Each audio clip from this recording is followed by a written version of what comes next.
دیکھیے، اسلام کے فرائض میں سے ایک فریضہ حج ہے، جو ہر اس مسلمان پہ فرض ہے جو صاحب استطاعت ہے۔ یہ حج کا مہینہ اللہ تبارک و تعالیٰ نے اتنا مبارک بنایا ہے کہ جب ذوالحجہ کا چاند نکلتا ہے، چاند کے نکلنے کے بعد سے 10 ذوالحجہ تک اگر کوئی آدمی ایک روزہ رکھتا ہے تو اس کو 1 سال کے روزے کا ثواب ملتا ہے، اور اگر 9 ذوالحجہ کا روزہ رکھتا ہے جس کو یوم عرفہ کہتے ہیں، تو اس ایک روزے کا ثواب اللہ تبارک و تعالیٰ 1 سال آگے اور 1 سال پیچھے کے گناہوں کو معاف کر دیتے ہیں۔ اتنی فضیلت ہے اس روزے کی اور اس مہینے کی۔ اور جب چاند نکل جائے، چاند نکلنے کے بعد آدمی جو عبادت کرتا ہے اللہ تبارک و تعالیٰ اس کو خصوصیت سے دیکھتے ہیں، اور اس میں تکبیر تشریق کہنا چاہیے، اللہ اکبر لا الہ الا اللہ، اللہ اکبر وللہ الحمد۔ آدمی چلتا رہے، پھرتا رہے، سوئے، جاگے، اٹھے، بیٹھے، تو یہ اگر تکبیر کہتا ہے تو اللہ تبارک و تعالیٰ اس سے بہت خوش ہوتے ہیں۔ اور 9 ذوالحجہ کی صبح سے 13 ذوالحجہ کے عصر تک یہ تکبیر کہنا واجب ہے۔ جب فرض کے نماز کے بعد جب امام سلام پھیرتا ہے تو بلند آواز سے یہ تکبیر کہی جاتی ہے، اور یہ کہنا واجب ہوتا ہے، اور اللہ تبارک و تعالیٰ کی نزدیک یہ تکبیر بہت ہی پسندیدہ ہوتی ہے، کیونکہ اس میں اللہ رب العزت کی کبریائی بیان کی جاتی ہے۔ دیکھیے، قربانی تو عام طور پہ ہمارے ہندوستان کے اندر لوگ بکروں کی قربانی کرتے ہیں۔ بکرا اتنا بڑا ہو، یعنی 1 سال کا ہو، اس کے 2 دانت ہو جائیں، ایک دم دبلا پتلا نہ ہو، اور ایک دم لاگر نہ ہو، اچھا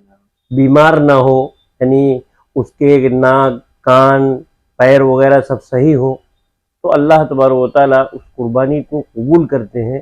اور اس پہ ثواب بھی بہت زیادہ دیتے ہیں۔ اگر بکرا سال بھر کا پورا نہیں ہوا ہے، 1 مہینہ باقی ہے، لیکن تندرست ہے اور اچھا ہے، تو اس کی بھی قربانی ہو جائے گی۔ اور بڑا جانور جیسے آج کل ہمارے یہاں بھینسے کی قربانی ہوتی ہے، تو پاڑا جو ہے وہ 2 سال کا ہونا چاہیے، اس کو دانت نکل آیا ہو، تو اس جانور کی قربانی اچھی مانی جاتی ہے، اور اللہ تبارک و تعالیٰ اسی قربانی کو قبول کرتے ہیں۔ ہمارے ملک کا جو قانون ہے، اس قانون کا فالو کرنا بھی ثواب کا کام ہوتا ہے۔ اگر انسان یہ سمجھتا ہے کہ یہ ہمارا ملک ہے، اگر ہم اس کے قانون کے مطابق زندگی گزاریں گے تو انسانیت کو فائدہ ہوگا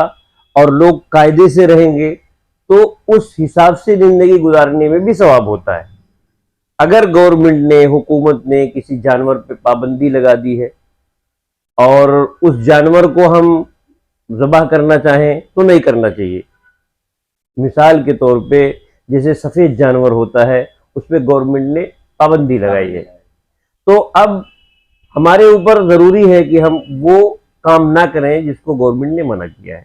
یعنی ممنوعہ جانور سے حتی الامکان بچنا چاہیے، ایسے جانوروں کی قربانی نہیں ہونی چاہیے۔ دیکھیے، قربانی کرتے وقت انسان کو اللہ سے ڈرنا چاہیے۔ اگر جانور کو ذبح کرتا ہے تو بڑے ہمدردی سے اور بڑے اطمینان سے اللہ کا خوف کر کے اس جانور کی بھی قربانی کرنی چاہیے۔ اور قربانی کرتے وقت آدمی ویڈیو جو بناتے ہیں اللہ چلاتے ہوئے یا ٹکڑے کرتے ہوئے،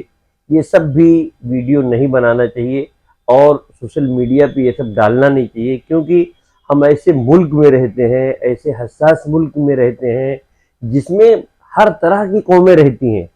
بعض لوگ جو چیز ہم کرتے ہیں ان کے یہاں وہ ناجائز ہے، جو ان کے یہاں ناجائز ہے وہ ہمارے یہاں جائز ہے، تو ہم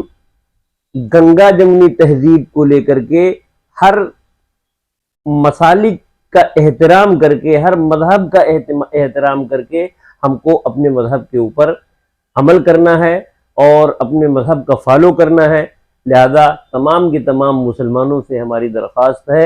کہ ایسی کوئی حرکت نہ کریں کہ جس سے کسی قوم کو تکلیف ہو، خون لگا ہوا اسلحہ ہو، خون لگا ہوا کپڑا ہو، یا اپنے محلے میں گلیوں میں خون بہے، یہ سب بالکل نہیں ہونا چاہیے۔ صاف جو گائیڈ لائن جاری کر دیا ہے اسی گائیڈ لائن پہ چل کر کے قربانی کرنی چاہیے۔ خاص طور پہ صفائی کا خیال کرنا چاہیے۔ جو قربانی کے جانور کے فضلات ہیں، جو ان کی ہڈیاں ہیں، اور بھی دھیان رکھنا چاہیے۔ آج ہی کے اخبار میں ہمارے قومی صدر حضرت مولانا سید ارشد مدنی دامت برکاتہم جو امیر الہند ہیں،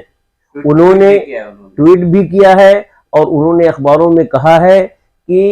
محلے کی مسجدوں کے اندر سے اعلان ہونا چاہیے کہ صاف صفائی کا لوگ خیال کریں، اور آپ خود یعنی جمعیت کے ارکان اور مسلمان بچے لڑکے یہ ایک کمیٹی بنا کر کے صاف صفائی کا خیال کریں۔ نئی صاف صفائی ہو رہی ہے، خود ہاتھ بٹائیں، خود صاف کریں، اس میں اللہ تبارک و تعالیٰ خوش ہوگا اور ثواب بھی دے گا۔